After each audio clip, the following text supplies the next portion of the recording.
समय की बात है। सज्जनपुर नाम का एक गांव था। उस गांव में श्यामू नाम के व्यक्ति था और उसके 2 बच्चे थे। पत्नी सीमा के साथ रहता था। वह झाड़ू साफ सफाई का काम करता था। उसी से उसके घर का पालन पोषण हो जाया करता था। श्यामू की पत्नी सीमा का रंग थोड़ा सांवला था। इससे सब लोग उससे जलते थे, नफरत सी करते थे। कोई अच्छे से बात नहीं करता था।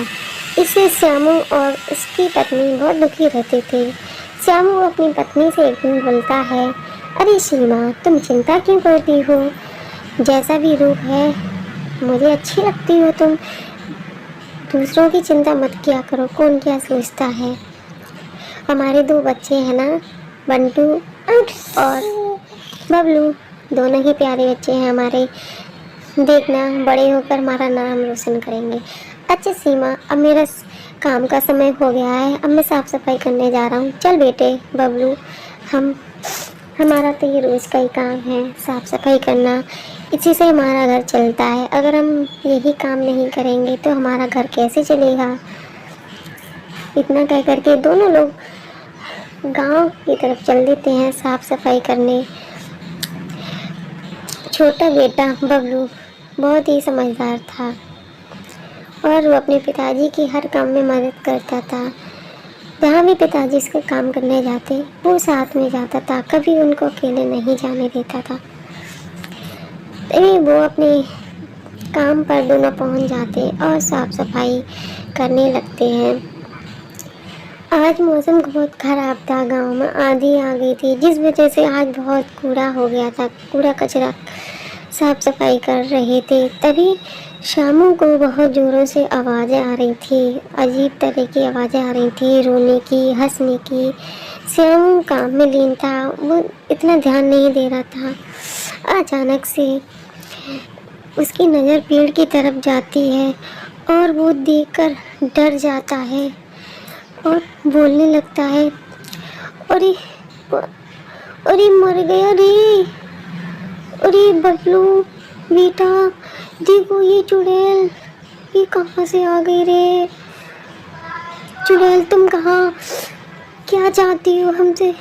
हमारे पास तो कुछ भी नहीं है तुम्हें देने के लिए और हमसे दूर रहो। चुड़ैल चुड़ैल जी, हमारा कुछ बता है। मुझे तुम्हारे गांव की एक ज्योति नाम की लड़की है, वो चाहिए। उसको ला कर दो, तभी मैं तुमको जाने दूंगी। अगर तुमने ऐसा नहीं किया तो मैं तुम दोनों को खा जाऊंगी। मैं चुड़ैल नहीं थी, लेकिन मुझे एक श्राप लग गया जिस वजह से मैं चुड़ैल बन गई हूँ। ये सुनकर श्यामू और बबलू बहुत डर जाते हैं और दोनों गांव की तरफ भागने लगते हैं। अरे बचाओ, चुड़ैल आ गई गांव में, बचाओ, खा जाएगी सबको, बचाओ। ये देखकर गांव वाले सब डर जाते हैं और पूछते हैं श्यामू से, अरे श्यामू क्या होगा, इतने क्यों डर गई हो? वहाँ ज्योति भी नाम की लड़की भी आ जाती है। अरे ज्योति, अब तुम ही हमें बचा सकती हो। चुड़ैल है वहाँ पेड़ के नीचे, वो बोल रही है कि हमें ज्योति चाहिए, ज्योति को ला कर दो, तभी मैं तुम गांव वालों को छोड़ूंगी नहीं, मैं सबको खा जाऊंगी। ज्योति तुम हमारी मदद करो, तुम्हारे पास दैवी शक्तियाँ हैं जिससे तुम हमारी मदद कर सकती हो। इतना सुन कर के ज्योति अपने घर जाती है और उसके पास दैवी शक्तियाँ थीं और भगवान से बोलती है, भगवान जी आज मेरी मदद कर दो, मेरी वजह से गांव वालों की रक्षा हो जाए। आखिर पता तो चले ये चुड़ैल है क्या चीज़, क्यों मुझे बुला रही है। तब जाके पेड़ के पास जाती है ज्योति और बोलती है, हाँ जी चुड़ैल जी बाहर आइए, क्या बात है, तुम गांव वालों को क्यों परेशान कर रही हो? अरे ज्योति, तुम मेरी मदद कर सकती हो, तुम्हारे सिवा कोई नहीं मदद कर सकता।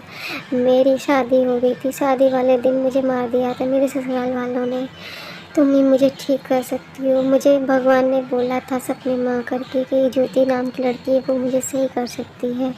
प्लीज़ तुम मुझे सही कर दो अपनी दैवी शक्तियों से। अच्छा ठीक है, अगर तुम सच में हो तो एक सुंदर स्त्री बन जाओगी। और वो एक अपने रूप में आ जाती।